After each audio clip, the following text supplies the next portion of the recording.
So guys, this is Michael Summers from San Diego, and he has the Xenurth Chronicles.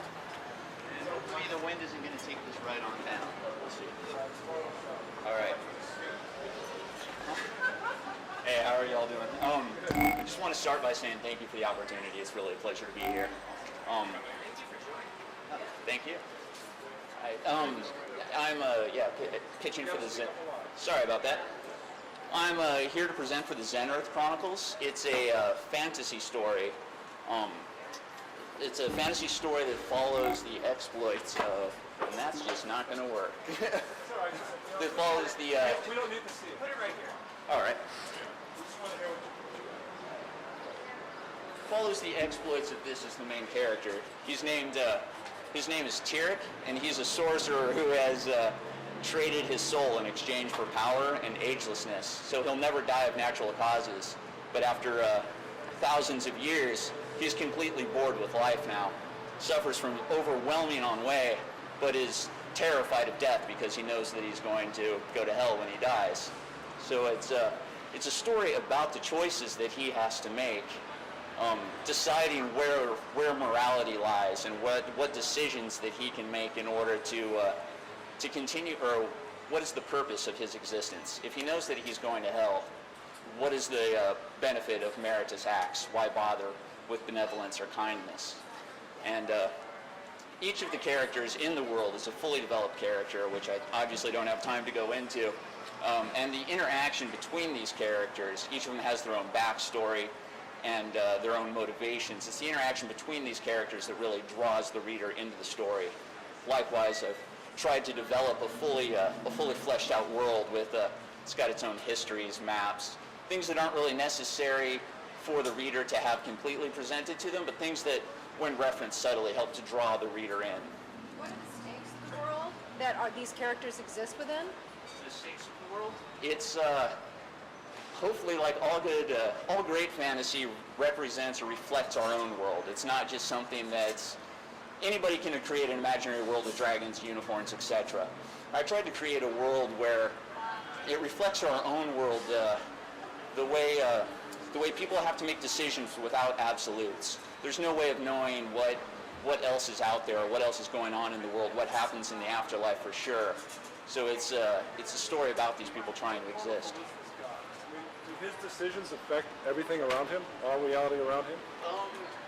He's powerful enough to where in the past he's ruled kingdoms, but he's grown so bored with it that now he lives pretty much as a wandering hermit. That's kind of the key question for me is, so what if this guy's bored? How is that going to affect my life as the reader? You know, it's like, what does it mean to me? I think that everybody has made decisions in the past that they seriously regret, at least one. This may be an extreme example, but I think he's a likable enough and identifiable enough character to where you can appreciate the angst of his situation, and I think the readers will be interested to see how his story progresses and how he develops and how he kind of refines his humanity after having been so alienated from the rest of mankind for such an extended amount of time.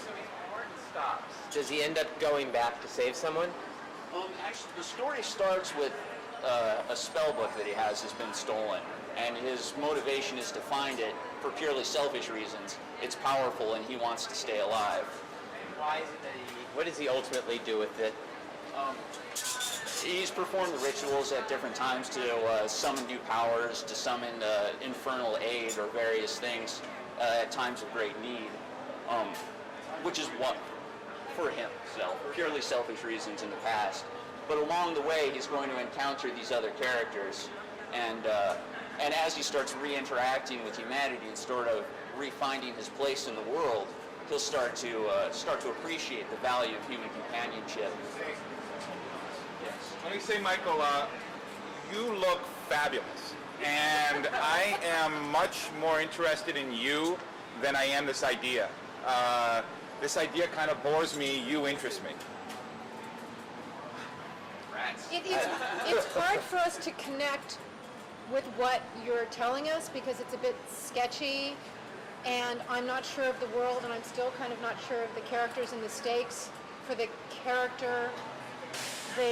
of characters that he interacts with.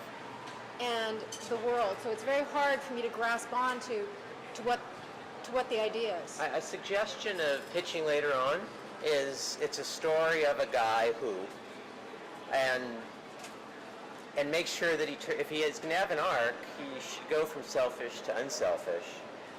We all know Frodo's arc. We all know Right. Frodo's mission. You can tell Frodo's mission in one sentence. And You know, that's kind of what you need to do here. And you do have a good look, which actually helps, believe it or not. Even if someone doesn't see you, you do have a presence, and I think that this may not be it, although I do like the fact that you put our logo on it. Yeah, we appreciate that. That's a good detail. Thank you very much. Yeah. Hey, great job. Thank you.